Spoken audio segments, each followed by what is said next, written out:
fait, nous, comme entreprise, avant d'accéder aux structures de la commission électrique, on a une obligation de faire des demandes de concession. Par la suite, une compagnie comme Thermodynamique a à être présent pour justement sécuriser les lieux avant que nous, on descende là, dans les puits d'accès pour exécuter nos travaux. L'aspect santé-sécurité pour nous est très important. Définitif que les gars, avant de descendre les structures, on s'assure que la compagnie de thermographie a respecté toutes les normes pour justement sécuriser les lieux avant que nous, on descende là, dans les puits d'accès pour exécuter nos travaux. Thermodynamique est une entreprise spécialisée dans l'inspection des puits d'accès.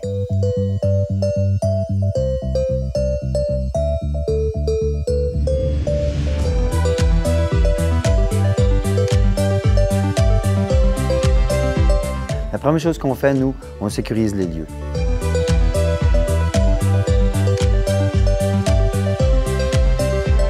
Alors, on met des cônes de sécurité dans la rue, on lève nos flèches de sécurité sur nos camions, et ensuite, sur le trottoir, on va mettre des cônes, une barrière de sécurité, pour bien montrer aux gens alentours qu'on est en train de travailler sur le puits d'accès.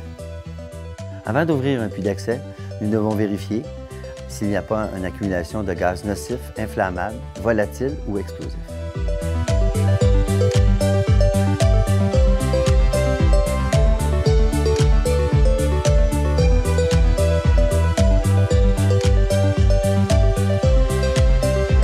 En hiver, il est dangereux de frapper le couvercle pour le dégager de la glace. Pour ce faire, il faut utiliser un outil sécuritaire adéquat. Le technicien, avant de commencer à faire des lectures dans le puits d'accès, il doit vérifier visuellement s'il voit un câble dénudé, un problème en le voyant avec ses yeux. L'odeur aussi, une odeur de brûlé ou choses comme ça. On peut entendre des drôles de sons sur les câbles. Et aussi, il faut vidanger aussi, regarder s'il y a beaucoup d'eau. Alors, il faut vidanger avant même de commencer à faire l'inspection à l'intérieur. Au moindre doute, on doit arrêter l'inspection immédiatement et aviser. Une fois le puits d'accès ouvert, nous devons, avec un système télescopique et une caméra infrarouge, descendre à l'intérieur du puits d'accès et vérifier toutes les composantes de moyenne et de basse tension avec un rayonnement infrarouge.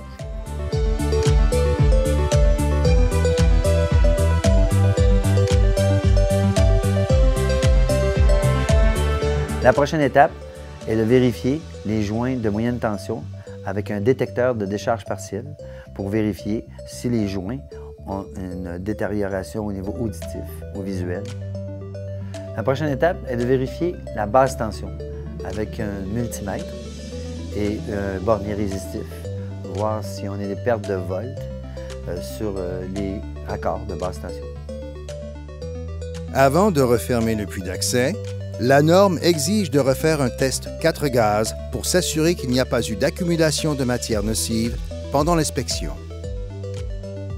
Après ces inspections, on fait un rapport, on le met dans le puits d'accès, on envoie par courriel à la Commission des services électriques nos résultats et on avise l'usager s'il y a un problème qu'on a détecté.